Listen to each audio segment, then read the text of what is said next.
Quiero presentar a la moderadora del panel, que es Mariana Salgado. Mariana es diseñadora de servicios, trabajando actualmente en el Ministerio del Interior en Finlandia. Su trabajo se encuentra en la intersección entre políticas públicas y el diseño de servicios.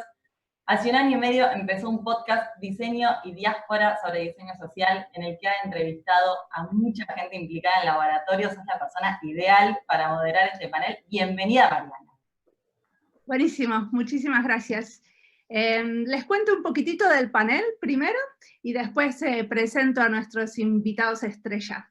En este panel vamos a conocer primero las dinámicas de experimentación de los laboratorios de innovación ciudadana. Dinámicas desde el ámbito del diseño, de la acción social y de la innovación en políticas públicas. Vamos a hablar sobre las herramientas porque queremos ser como bien concretos y las prácticas utilizadas para ampliar la participación. Queremos ser inclusivos, así que no solamente vamos a estar hablando de participación de activistas, sino también de personas de diferentes grupos y cómo los hacemos parte de estos laboratorios ciudadanos. Les voy a preguntar a los panelistas qué aprendieron gracias a los proyectos exitosos y también a los fracasos. Y queremos saber de qué forma se comparten estos diferentes conocimientos entre laboratorios, en qué redes colaboran y qué aportan las redes a su trabajo. Estamos en tiempo de pandemia, así que vamos a aprovechar y preguntar qué iniciativas se están llevando a cabo para enfrentar la pandemia. Queremos saber cómo piensan que los laboratorios pueden aportar a la reconstrucción después de la pandemia. ¿Cuál es la agenda para esta reconstrucción y cuál exactamente es el foco de cada uno de los laboratorios que ustedes están investigando o están participando? Y también vamos a tener un tiempo para preguntas de la audiencia, así que por favor no se duerman porque queremos muchas preguntas certeras. También las pueden hacer como por el chat, como hasta ahora vienen haciendo, y me encanta que está bien activo y hay como mucha participación ahí también. Bueno, vamos por partes. Entonces empezamos a presentar a los panelistas. Primero presento a Javier, que es publicista y creador de un método para generar innovación que se llama Feeling. No sé si les suena, pero en Latinoamérica hay muchos que lo conocen, especialmente muchos laboratorios ciudadanos que están trabajando con este método. Y a través de él buscan solucionar problemas basándose en los sentimientos del ser humano. Él es el director de una consultora de pensamiento, de Feeling, y trabaja sobre temas de gobierno abierto e innovación social. Además, es uno de los fundadores de la Red de Innovación Pública y se conoce un montón de laboratorios, y bien desde adentro porque colabora con muchos de ellos. ¿Cómo estás, Javier? ¿Cómo te trata la pandemia? Hola, Mariana. Ha sido un golpe muy duro en todo sentido para todos nosotros, yo creo que para la humanidad, pero creo que la hemos sabido afrontar y hemos sabido aprovechar precisamente para todas esas preguntas que tú haces, para desde esta cuarentena reinventarnos en muchos sentidos. Entonces creo que nos trata por ahora muy, muy bien. Muy bien. Y Lorena es socióloga y explora ámbitos relacionados con la dimensión social de la salud. Entre el 2014 y el 2018 fue mediadora cultural y responsable de laboratorios de innovación ciudadana en el Media Lab Prado. Ahí aprendió sobre el papel de la mediación y la cultura colaborativa en la creación de comunidades de aprendizaje. Porque tenía tanta experiencia en estas cosas, realiza formación y consultoría sobre laboratorios ciudadanos y procesos de cooperación público-social para diversas instituciones. ¿Cómo te trata a vos, Lorena, el aislamiento social? Bueno, de momento bien, supongo que con la preocupación común que tenemos todos y todas, y por eso también contenta de poder compartir hoy este espacio, aunque sea virtual, y poder pensar juntas de qué manera afrontamos esto y sobre todo cómo nos preparamos para lo que va a venir después, que va a ser realmente duro. Así que contenta, como digo, y agradecida por la invitación de estar aquí. Buenísimo, bienvenida. Y Cristian, Gracias. Cristian Parra hizo un doctorado en Tecnologías de la Información en la Universidad de Trento, en Italia, y lleva 10 años trabajando en proyectos de investigación y desarrollo de informática social. Usa métodos de diseño participativo en temas de salud pública, inclusión social y tecnologías cívicas. Actualmente es el jefe de experimentación, me encanta ese título, en el laboratorio de aceleración del PNUD. Y antes de unirse a las Naciones Unidas, fue docente e investigador. Es un profesional apasionado por lo que hace y coloca el aprendizaje a la acción para el desarrollo económico y social. ¿Cómo te va, Cristian? Bueno, hola a todos y todas. Hola Mariana, muchas gracias por la cordial introducción. Y como todos estamos aquí tratando de sobrellevar de la mejor manera posible este tiempo especial que nos toca vivir en cuarentena. En Paraguay estamos ya hace un mes, así que contento de poder estar aquí hoy y compartir un poquito de lo que estamos haciendo con el equipo y con la red de laboratorios con ustedes. Buenísimo, entonces le damos la palabra primero a Lorena, que va a presentar y responder algunas de las preguntas esas que yo contaba al principio. Adelante.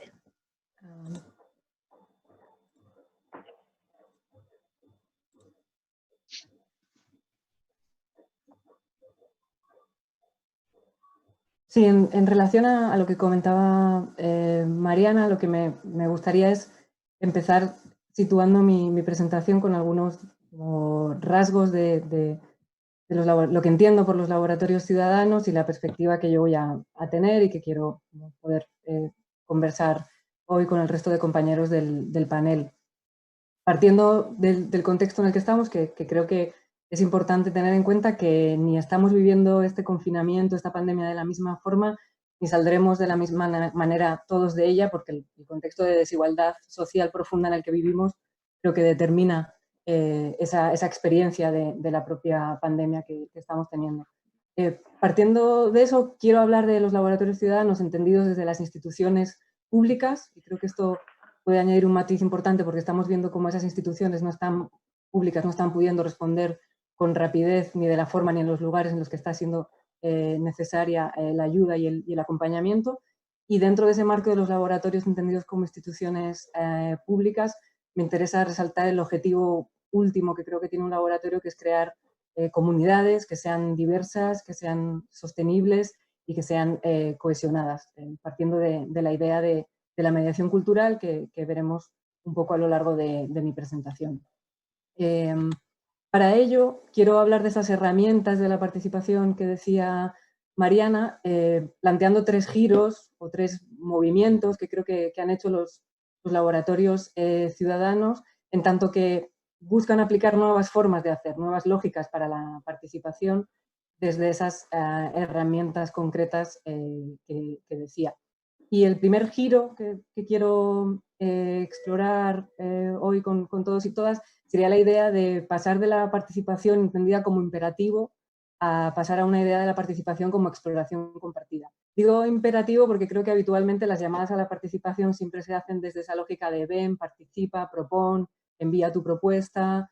Y si entendemos la participación desde un lugar más compartido como exploración común, creo que se abre la pregunta por qué es esa propia participación, ¿no? ¿Cómo podemos ponerla en juego? ¿Cómo podemos incluso entenderla, ¿no? ¿Qué queda fuera?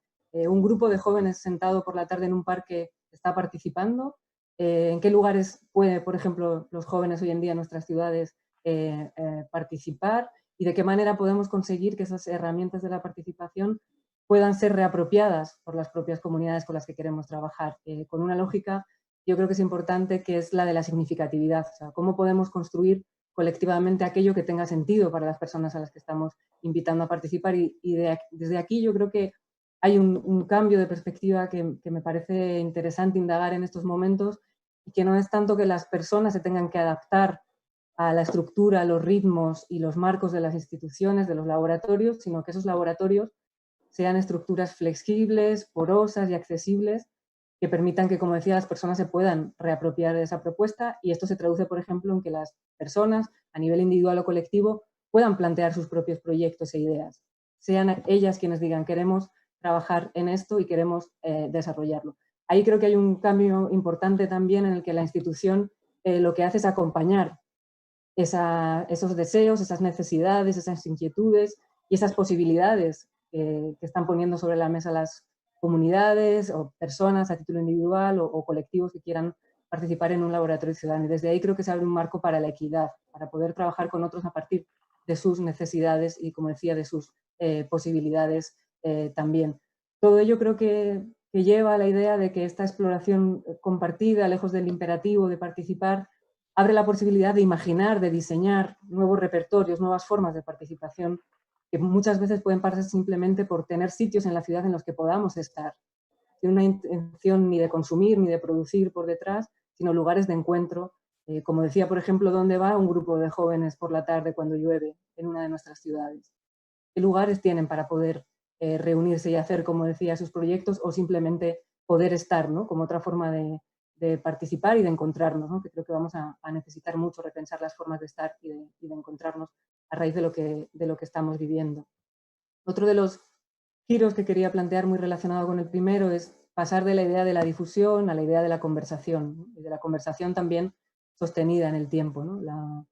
La mediación cultural que se hace en los laboratorios creo que intenta ser una forma de escucha, ¿no?, como decía, de lo que ya está sucediendo en nuestras ciudades, de intentar quizá no producir tanto nuevas iniciativas, sino escuchar y articular entre sí las que ya existen, dar cabida también a otras nuevas, pero yo creo que intentando que esas conversaciones sean mantenidas en el tiempo, ¿no? Por eso digo ir más allá de la difusión, que es una lógica de comunicación unidireccional, y ir a una comunicación de ida y vuelta, ¿no?, en la que la conversación cada semana, cada 2 semanas, el grupo de mediadores hable con la gente del barrio, ¿no?, tenga ese radar activo de qué está sucediendo y qué queremos que suceda. Y creo que en esas conversaciones sostenidas, como digo, se genera confianza, que es muy importante, creo, en los procesos de participación ciudadana. Se genera también reciprocidad y apoyo mutuo, porque el propio laboratorio puede ser una infraestructura que se ponga al servicio de lo que el barrio necesita, y viceversa. El propio barrio puede ofrecer actividades, iniciativas, espacios de encuentro que pueden nutrir a los contenidos del laboratorio. En este sentido, creo que la labor fundamental de un laboratorio es conectar los recursos, las ideas y personas e instituciones que puedan estar ya trabajando en temas comunes, muchas veces sin saberlo, o que quieran empezar a trabajar en esos temas e inquietudes comunes. El tercer giro que quería plantear desde los laboratorios es pasar de la idea de control a la idea de experimentación, ¿no?, en este caso también adjetivada como colectiva. Y creo que aquí hay muchos aprendizajes del recorrido de muchos laboratorios ciudadanos en torno a la experimentación. Y para mí el más importante es que la experimentación nos ayuda a sostener y a afrontar colectivamente la incertidumbre. Y creo que esto habla directamente de lo que nos está sucediendo ahora, y no solo ahora, también antes de esta crisis sanitaria global. Esa incertidumbre que sostenemos cuando experimentamos, cuando no sabemos hacia dónde vamos, cuando estamos haciendo un proyecto, una idea que no está claramente definida, creo que tiene ese valor de aprendizaje colectivo, y porque también podemos sostener el error y podemos sostener de manera colectiva el intento continuo por seguir intentando, ¿no?, la idea de ensayo y error, que creo que nuevamente, como comentaba antes, genera confianza, por ejemplo, entre funcionarios públicos y ciudadanos que estén trabajando en un mismo proyecto, y permite además una mezcla de 3 cosas que creo que son importantes en clave de la diversidad que queremos conseguir en nuestras comunidades a través de la participación, que es que personas de perfiles muy diferentes puedan trabajar juntos, tanto perfiles profesionales como sociales, personas con niveles de experiencia diferentes. Un laboratorio puede convocar a personas principiantes, con expertos, con personas que están en un lugar intermedio, y sobre todo, lo creo que es más crucial, es la idea de diferentes niveles de implicación, ¿no?, que el laboratorio nos permita conectarnos y desconectarnos, no tener que estar continuamente presentes, ni aportando, ni colaborando, porque, entre otras cosas, la participación tiene que ser compatible con la vida, y tenemos que preguntarnos también quién puede participar o quién se queda fuera de nuestros formatos de participación. Y esa idea de diferentes niveles de implicación o en diferentes momentos, como decía, de poder conectar y desconectar y retomar, me parece que es una clave importante para repensar estructuras que, como decía, sean más flexibles y más accesibles para una diversidad de personas. Por último, creo que la experimentación nos permite cambiar las preguntas, ¿no? Cuando personas diversas, como decía, trabajamos juntas en una misma idea, surgen preguntas, por ejemplo, sobre la accesibilidad, ¿no? ¿Cómo conseguimos que aquello que estamos intentando diseñar y construir juntos sea accesible? Porque el mero hecho de que seamos personas diferentes sentadas a la misma mesa nos hace plantearnos por cómo cada uno y cada una de nosotras, qué necesitaríamos, ¿no? Mejor dicho, cada uno, cada una de nosotras, para que ese diseño de nuestro proyecto nos incluyera a todas, ¿no? Y creo que eso es otro de los valores de la experimentación frente a la idea del control y de los procesos rígidos de participación. Y para terminar, porque no sé si voy muy bien o muy mal de tiempo, intuyo que voy mal, ¿no? Voy bien, vale, voy bien. Pues quería comentar en relación a las preguntas que lanzaba Mariana, y que me parece fundamental pensar el después del confinamiento, ¿no? De qué manera un laboratorio ciudadano puede ser una herramienta que ayude a la reconstrucción que vamos a necesitar. Y aquí me gustaría señalar cuatro puntos en los que creo que los laboratorios podrían repensarse y ser herramientas útiles para esa reconstrucción. La primera creo que es la idea de la colaboración entre lo público y lo social. De qué manera los laboratorios pueden establecer vías de cooperación entre las instituciones y la ciudadanía, en las que creo que es fundamental repensar las herramientas administrativas y jurídicas que nos permitan, por ejemplo, dejar de precarizar a sectores como el de la cultura o la creación, que al menos en el contexto que yo conozco, que es el del Estado español, es donde más ha entrado el ámbito de la participación en los últimos años. Creo que los laboratorios tienen que repensar esas formas de contratación, como decía, y de relación con los actores sociales para que no sigamos precarizando, sectores que ya de por sí lo estaban y que van a estarlo mucho más después de esta crisis. Por otra parte, creo que la idea de decrecimiento es algo en lo que los laboratorios podrían también aportar. Creo que en lugar de ser espacios para la producción únicamente, deberíamos pensar si podemos producir menos proyectos, menos iniciativas, menos ideas, pero que estén más articuladas y más cohesionadas entre sí. Hablamos mucho de frenar la curva y creo que evidentemente es imperativo ahora, pero tenemos que frenar también las lógicas productivistas, porque estas también nos enferman y también nos matan. Por otra parte, y ya para finalizar en ese pensamiento de cómo reconstruir todos los efectos de lo que está sucediendo, creo que esto ha aumentado la conciencia de que lo que compartimos es la vulnerabilidad, como ya se venía señalando hace tiempo desde muchas perspectivas feministas. Y si compartimos la vulnerabilidad, solo nos queda trabajar desde la interdependencia. Y aquí creo que los laboratorios ciudadanos podrían empezar a pensar más, por ejemplo, en de qué manera nuestras ciudades, todo el ámbito urbano, depende literalmente para vivir, para sostenerse del ámbito rural, y cómo podríamos crear vínculos y proyectos compartidos para reconocer esa interdependencia y poder trabajar desde ella, y otros tipos de interdependencias, como puede ser, por ejemplo, priorizar en los laboratorios proyectos intergeneracionales. Se está empezando a hacer, pero creo que es otra de las vías de aprendizaje colectivo, y a partir, como decía, de esa vulnerabilidad y fragilidad que ahora compartimos, cómo los laboratorios pueden ser lugares para que surjan alianzas insospechadas que vamos a necesitar para poder sostener colectivamente nuestras vidas con y sin pandemia. Buenísimo, Lorena. Muchísimas gracias por Gracias. esta apertura, porque esto le da como un marco a la conversación. Y ahora probablemente vamos a ir, va a presentar Javier, ¿cierto? Y quizás con algunos ejemplos más concretos, ¿cierto? Te dejo la palabra, Javier. Bueno, Mariana, ojalá sea cierto. Vamos a ver, voy a compartir aquí.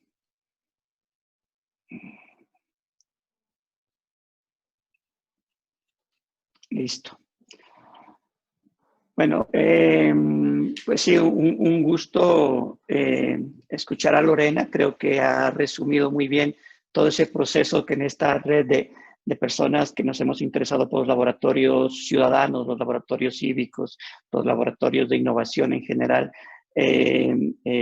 tenemos, y creo que resume muy bien tanto lo que siempre se busca y algunas de los retos que vienen ahora post pandemia.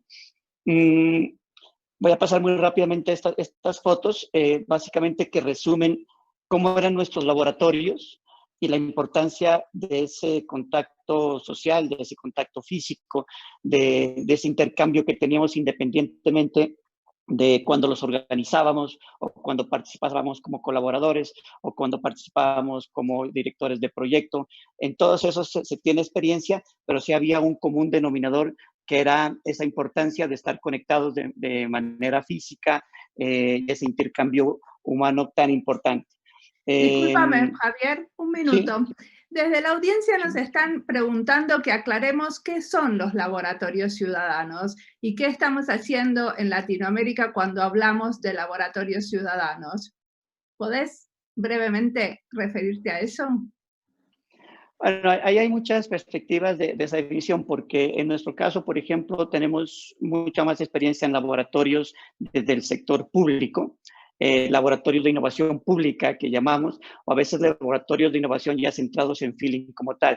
Y básicamente, por lo menos en la experiencia que nosotros tenemos, son espacios de escucha, de experimentación, de co-creación, que plantean solución y sobre todo plantean una realización de prototipos que buscan solucionar desafíos distintos de distintas temáticas.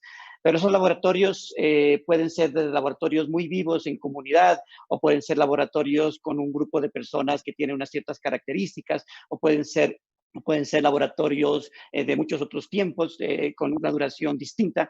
Y es precisamente de eso es lo que quería adelante hablar, Mariana, porque de acuerdo a los estándares, por lo menos que se comenzaron a manejar de laboratorios ciudadanos, hace unos 2 años, más o menos, comenzamos a mirar que necesitábamos reinventar estos laboratorios.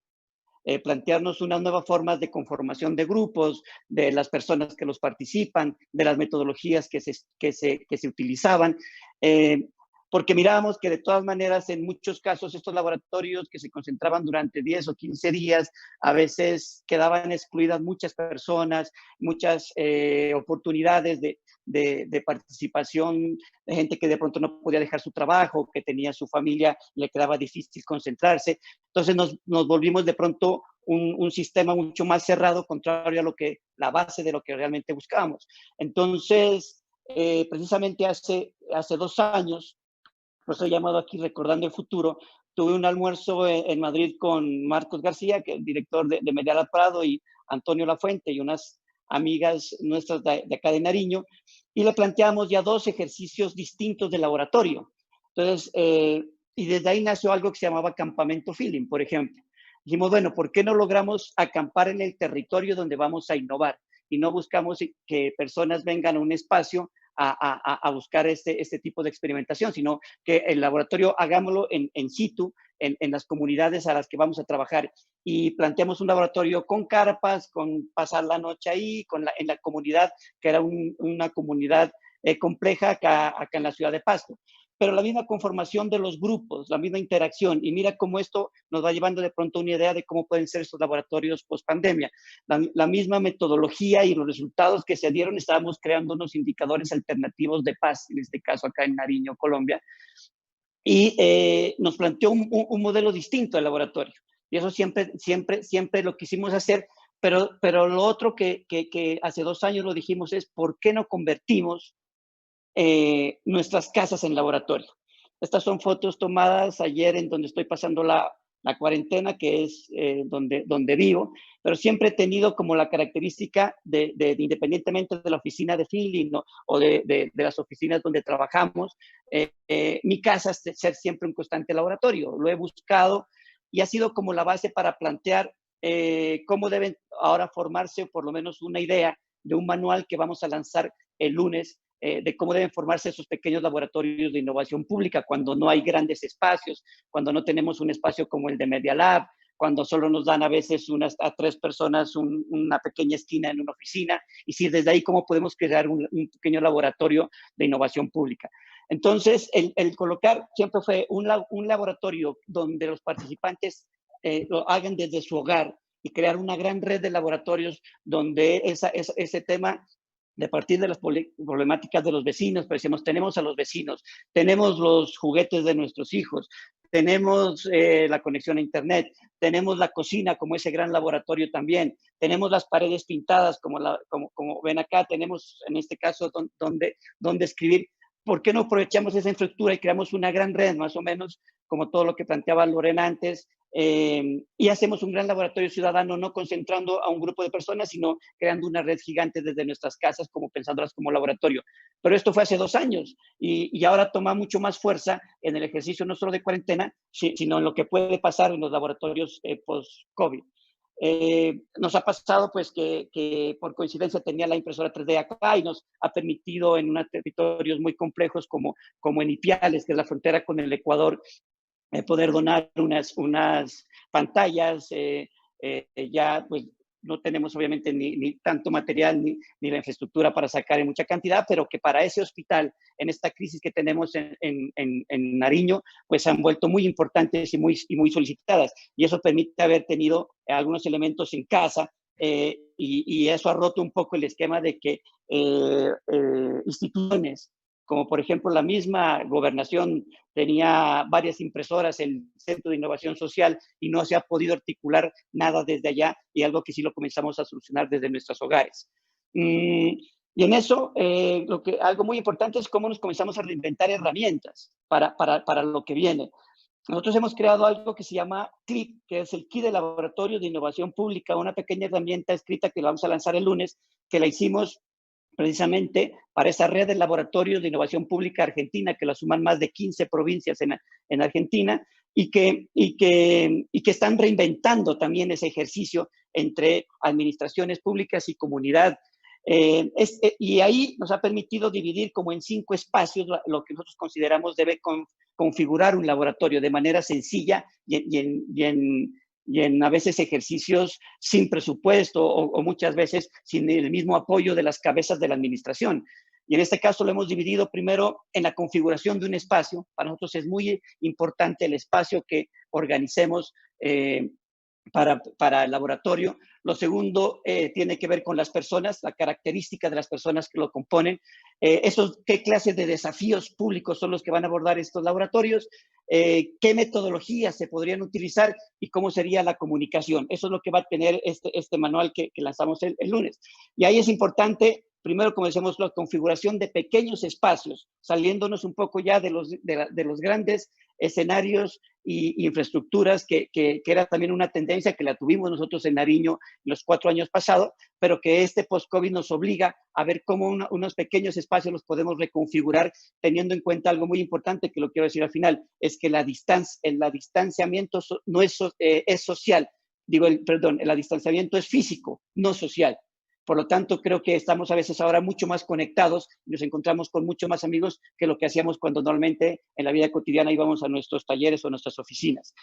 Las personas, hablamos de un perfil X en cómo deben ser esas personas, y decimos que deben tener esa capacidad para la empatía, deben tener esa capacidad para ciertos conocimientos y habilidades, pero sobre todo ser buena gente, sobre todo ser buenas personas.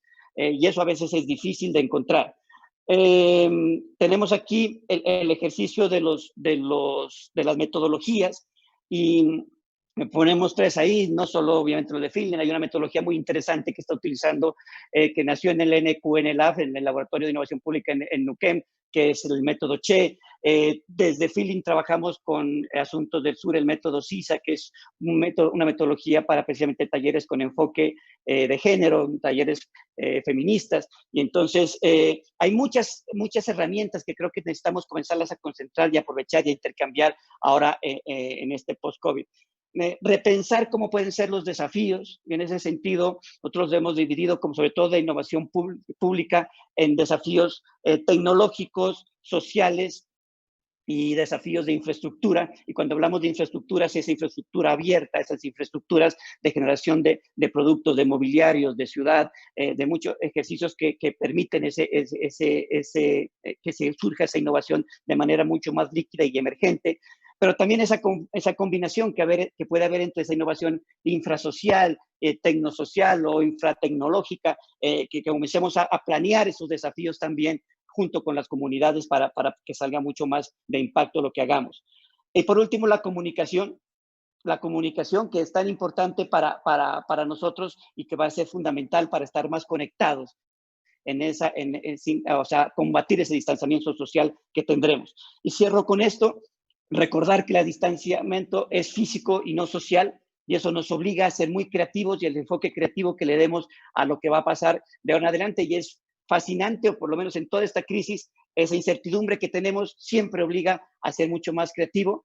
Nos hemos dado cuenta de que existe una brecha digital grande en todo nivel, desde el más alto nivel académico, más alto nivel administrativo, público, en el sentido de que lo que normalmente estamos haciendo es utilizar Zoom para lo que hacíamos de manera física, ahora hacerlo de manera digital, desaprovechando el 99% de lo que nos brinda Internet y mucho más, y cambiar las metodologías de generar empatía, si nos van a permitir, no va a ser muy fácil esos encuentros investigativos antes, etnográficos, y en eso la observación va a ser fundamental. Entonces, con eso cierro, pues ojalá haya podido aportar algo a tus preguntas, Maya.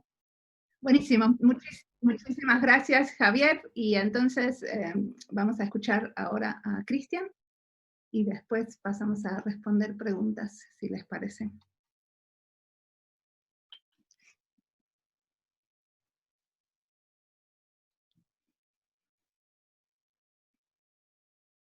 No se te escucha, ¿eh?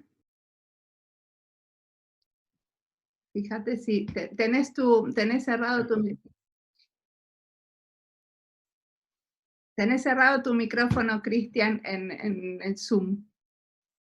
¿Ahí me escuchan? Sí, perfectamente. Ahora sí. Bueno, bienvenido. Gracias. Estaba un poco... Bueno, para comentarles un poco, la idea un poco de esta presentación es comentarles sobre el laboratorio, sobre la red de laboratorios del programa de las Naciones Unidas para el Desarrollo, y contarles un poquito cómo fue la experiencia en este mes y medio más que estamos en cuarentena, por lo menos aquí en Paraguay. Para empezar un poquito les cuento de qué se tratan estos laboratorios. Los laboratorios de aceleración son esencialmente, se trata de una red y un espacio y un experimento de aprendizaje a gran escala. Son pequeñas unidades de alguna forma de investigación y desarrollo que se han creado al interior de las distintas oficinas regionales y nacionales principalmente del Programa de las Naciones Unidas para el Desarrollo, en la que de alguna manera estamos tratando de encarar nuestros desafíos comunes y globales, como el crecimiento urbano acelerado, las migraciones, las enfermedades como esta de coronavirus que se propagan más rápidamente, el cambio climático, a partir de nuevas dinámicas de aprendizaje que nos ayuden de alguna manera a innovar más rápidamente dentro de la acción constante para el desarrollo que lleva adelante el PNUD. Entonces los laboratorios en el contexto del PNUD son un espacio de aprendizaje continuo que trata de integrarse a la acción constante que se hace para el desarrollo económico y social de los países. Como tal, este laboratorio lleva adelante una metodología que se hace práctica en 4 grandes fases. Empieza por descubrir, una fase que le llamamos descubrir, y que se trata de mapear soluciones en el terreno e innovar de alguna manera desde abajo. Desde esa innovación desde abajo se señalan necesidades y desafíos emergentes que se pueden explorar desde una perspectiva más amplia en el marco de alianzas que podemos hacer entre las agencias de cooperación y las distintas contrapartes en las instituciones públicas o la sociedad civil. Y eventualmente esa exploración nos señala hipótesis que tenemos sobre lo que funciona o no funciona para el desarrollo económico y social, y esas hipótesis nos orientan hacia una experimentación, hacia una intervención concreta que podemos experimentar y que nos puede producir evidencia sobre lo que funciona y no funciona. Esa evidencia, a su vez, nos permite de alguna manera entregar un resultado que puede escalarse a partir de las distintas instituciones o los distintos espacios en los cuales se incorpora. Y ahí es donde llegamos al crecimiento de la perspectiva del aprendizaje, porque de alguna manera lo que buscamos es que aprendamos más rápido y que de esa manera podamos crecer y desarrollarnos más inclusivamente y acelerar de alguna manera el alcance de los objetivos de desarrollo sostenible. Desde los laboratorios entonces trabajamos con esta especie de doble lógica, la lógica de la acción y la lógica del aprendizaje. La lógica de la acción, de alguna manera, es la lógica que está más fuerte dentro de todas las acciones los proyectos normalmente que llevamos adelante desde las instituciones o desde las agencias de cooperación o desde los distintos espacios en los que nos movemos. Y a esa lógica de acción que nos mueve a querer hacer algo, donde la causa y el efecto, de alguna manera, esa relación ya es un supuesto que consideramos como verdadero, lo que tratamos de integrar desde los laboratorios es lógicas de aprendizaje donde la causa y el efecto, esa relación, se vuelve una pregunta que hay que responder. Entonces, tratamos de incorporar herramientas que faciliten esta integración de aprendizaje para el desarrollo. Hace poco escribimos un pequeño artículo que está enlazado en la presentación que después podemos compartir, donde más o menos presentamos cómo llevamos adelante esta integración de lógicas.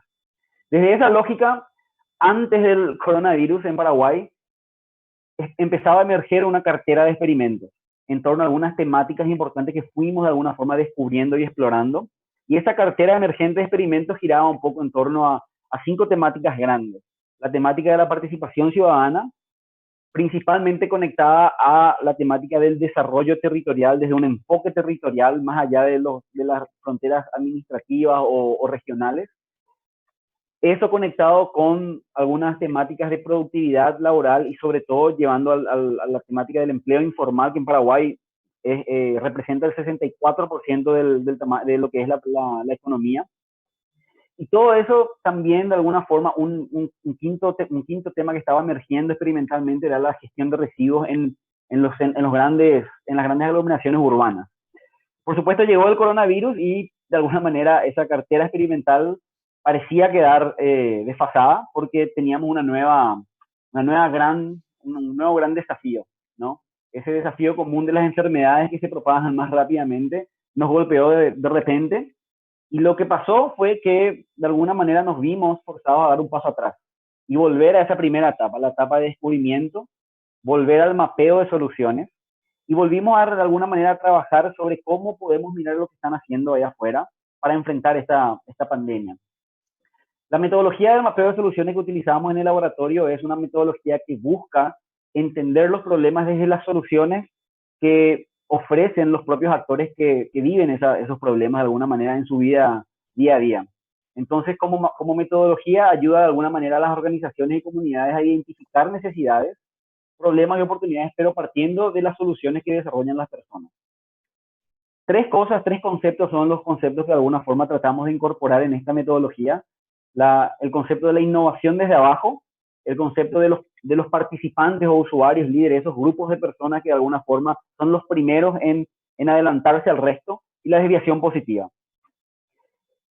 Para de alguna manera reagruparnos en este contexto de coronavirus, el laboratorio aquí a nivel local en Paraguay volvió a esa etapa y empezamos ahí a tratar de conectar de nuevo cuáles son esas soluciones que se están llevando adelante.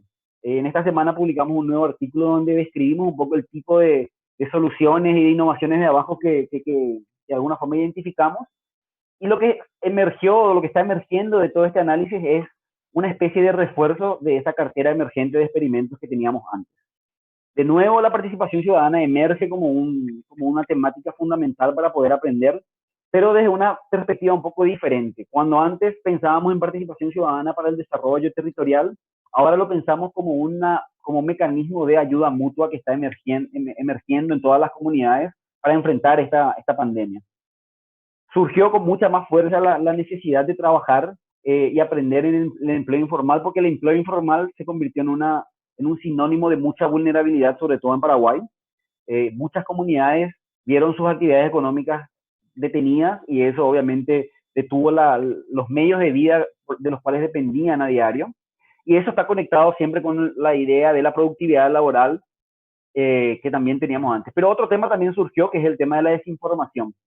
Y se mantiene también un poco esta temática de la gestión de residuos, porque en gran medida la gente que trabaja en esta gestión, los que resuelven el problema en Paraguay, en Asunción y en su área metropolitana, son trabajadores informales que de alguna forma están desconectadas de ese círculo formal de la economía. Entonces la pregunta que tenemos ahora es, en este contexto, ¿cómo desde este descubrimiento y este mapeo y esa exploración que está emergiente, cómo volvemos y llegamos a esta fase de experimentación? ¿De qué manera experimentamos para aprender en este contexto y aprender rápido? Ese es de alguna manera el desafío. Y lo que estamos entendiendo es que una alternativa para arrancar es reemplazar hipótesis con preguntas y pasar de una lógica de intervención a una lógica de observación empírica, de una intervención controlada a la observación empírica. En Paraguay tenemos 3 líneas que emergieron entonces dentro de esta cartera emergente de experimentos. Hay acciones que tiene el PNV y preguntas de aprendizaje que el laboratorio va a tratar de ayudar a responder desde sus capacidades y desde sus procesos y metodologías. Por un lado, el PNV en Paraguay está trabajando en la formación y capacitación de equipos de fact-checking, seguido de un concurso de estrategias para enseñar estas capacidades a otros grupos, como para enfrentar esa problemática de la desinformación, de alguna manera tratar de desarrollar el sistema inmunológico de la capacidad de la información y de la desinformación. Entonces la pregunta ahí es qué estrategias o herramientas ayudan a difundir capacidades de fact-checking o ayudan a fortalecer nuestra inmunidad frente a la desinformación. En la línea de la informalidad y la productividad laboral, las acciones del PNV en Paraguay se enfocan a tratar de instalar de alguna manera un laboratorio participativo del empleo informal como un espacio de observación, monitoreo y aprendizaje, y nos preguntamos en el laboratorio de qué manera está afectando la crisis a los trabajadores informales desde su perspectiva y qué estrategias de formalización no punitivas, si se podemos derivar de una observación cualitativa de esos desafíos. Y finalmente, en una tercera línea que tiene que ver más con la participación, queremos mirar, y el PNUD está mirando a un mapeo social e interactivo de iniciativas ciudadanas y redes de ayuda mutua y la movilización de donaciones y recursos en una gran campaña de crowdfunding. Y las preguntas que desde el laboratorio tratamos de responder observando esto empíricamente es cómo influencian esas redes sociales la distribución de la ayuda, cómo podemos o qué estrategias podemos utilizar para incrementar el capital social de las comunidades vulnerables y los grupos de ayuda mutua en el corto plazo, porque necesitamos, pero también derivando de estos desafíos a mediano y largo plazo. Entonces, esta es la manera en que desde el laboratorio en Paraguay nos estamos adaptando y bueno, hasta aquí dejo mi presentación, les doy un gracias y ahuillé en guaraní a todos. Buenísimo. Bueno, me parece que hablaron de cosas muy parecidas, teniendo un vocabulario y una manera de contarlo muy diferente, ¿no? Entonces, la primera pregunta que yo tenía es, ¿cómo hacen los laboratorios para copiarse de los demás? ¿Cómo hacen los laboratorios para facilitar que los demás se apropien y se adapten de lo que ustedes están haciendo? Bueno, hablo. Adelante, Javier. Bueno, Mariana, en el caso nuestro, una de los grandes desafíos que tenemos constantemente, o de los grandes lemas que tenemos también, es que el conocimiento es compartido. Las pequeñas ideas que realizamos o proyectos lo basamos siempre en el desarrollo de herramientas que le llamamos que son tecnologías sociales. Y eso, como lo que les acabé de ver en la presentación que se lanza este lunes, el pequeño kit, o el lienzo para creación de gobierno abierto, ese canvas que tenemos, o hace poco un mobiliario que hicimos para que en ese pequeño mueble de open source se pueda construir un laboratorio en cualquier parte, así no sea una oficina, nada, sino ese es el laboratorio que puede estar en un barrio, en un parque, en cualquier parte. Entonces, para nosotros, esa forma de intercambiar el conocimiento con los amigos, con las demás personas, con la academia, parte del hecho de un aporte de herramientas completamente abiertas y de estar constantemente buscando esos pequeños ejercicios que generen o que inviten mucho más a la acción por encima de muchas veces de elementos teóricos. Muy bien. Sí, puedo complementar, Mariana. Sí. Creo que solo para comentarles, dentro de lo que es la red de laboratorio, uno de los objetivos principales de la red es precisamente que sea eso, una red de aprendizaje. Entonces hay 60 laboratorios similares al nuestro y el trabajo un poco de colaboración se pasa un poco de compartir constantemente lo que estamos haciendo por un lado. Hay desde lo práctico, que es reunirnos por lo menos cada 2 semanas, tener reuniones con gente, con los laboratorios regionales, pero también de alguna manera lo que le llamamos trabajar en voz alta o working out loud, ¿verdad? Contando constantemente qué estamos haciendo y qué estamos aprendiendo, ya sea a través de posteos en blogs o a través de reuniones donde compartimos lo que estamos haciendo o a través de un equipo global que va monitoreando lo que estamos haciendo y trata de conectar las comunalidades que van surgiendo. Entonces hay como que hay un esfuerzo muy fuerte de facilitación de ese aprendizaje y de conexión. Entonces, desde la perspectiva de los laboratorios o de la experiencia que estamos teniendo, esa facilitación del aprendizaje es muy importante, de alguna forma conectar a los laboratorios entre sí y ayudar, porque a veces uno está tan metido en sus cosas que cuesta, ¿verdad? Cuesta, mira, estoy haciendo esto, o que creé este pequeño toolkit, o lo que sea, ¿no? Entonces, esa necesidad de facilitarlo es como que muy grande, y eso. Muy bien, viene una pregunta desde la audiencia que preguntan cómo podemos potenciar esta ultraconectividad digital que se ha generado a partir de la pandemia para generar nuevos procesos y herramientas de participación ciudadana. ¿Lorena? Yo no sé si comparto la idea de potenciar la ultraconectividad digital, porque creo que eso es un mecanismo, vamos, una herramienta que excluye a muchísima gente y que la deja fuera de la participación. Entonces, entiendo que podemos repensar cómo compaginar procesos de participación presenciales con otros que tengan más uso de las herramientas digitales, pero siempre repensando que dejan fuera, como digo, a muchísimas personas, por cierto, a muchas de las que ya estaban también excluidas de la participación presencial. Entonces, no optaría tanto que como resultado de lo que estamos viviendo ahora decidiéramos potenciar esa ultraconectividad. En todo caso, que nos cuestionáramos mucho qué efectos tiene, porque si no creo que reproducimos otra vez las mismas privilegios y exclusiones que ya teníamos en la participación presencial y antes de la pandemia. Sí, yo quisiera coincidir con Lorena, que parece ser que, y esta es una observación que creo que tal vez todos estamos haciendo, que hay una dinámica de querer desarrollar nuevas tecnologías, ¿no? Y que como que la tecnología digital es el camino. Uno escucha sobre hackathons aquí o algún otro proceso allá, pero todo gira un poco en qué tecnología nueva hacer.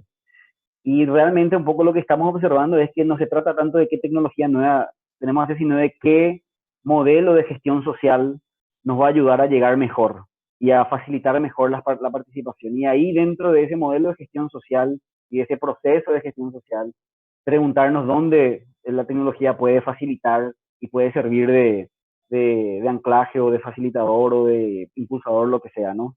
Pero lo que de alguna forma me da la impresión que necesitamos fortalecer es esa pregunta de cuál es la gestión social o el modelo de trabajo social que necesitamos para resolver esos problemas y esa participación que tenemos, ¿verdad? Y eso creo que se aplica a todos los ámbitos, desde la educación hasta la problemática de la vulnerabilidad que estamos enfrentando.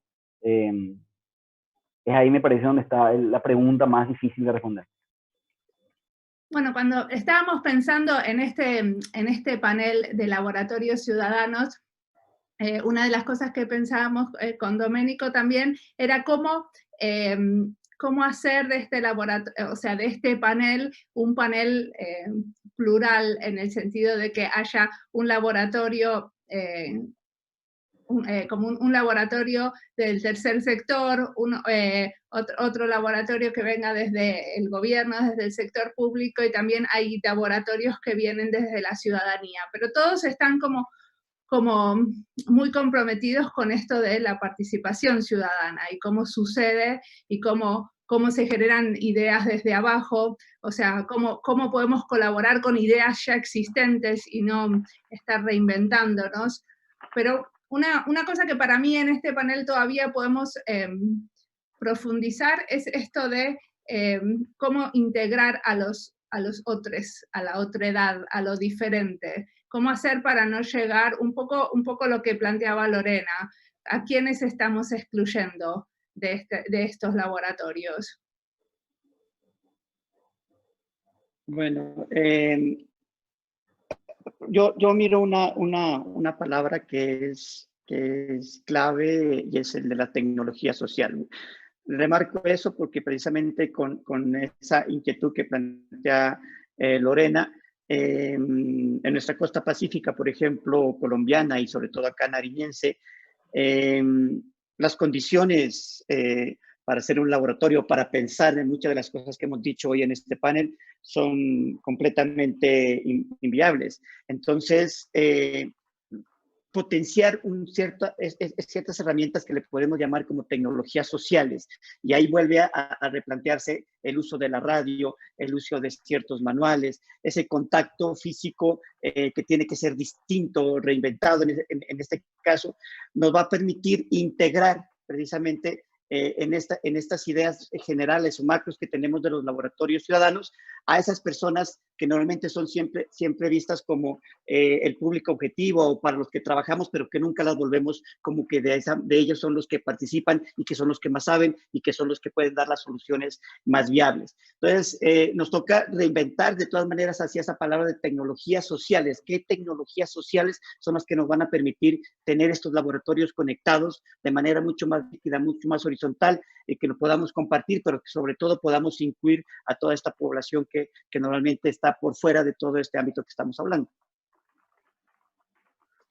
Muy bien, y como última pregunta para cerrar, a mí se me ocurre si alguno en algún lugar del mundo está empezando un laboratorio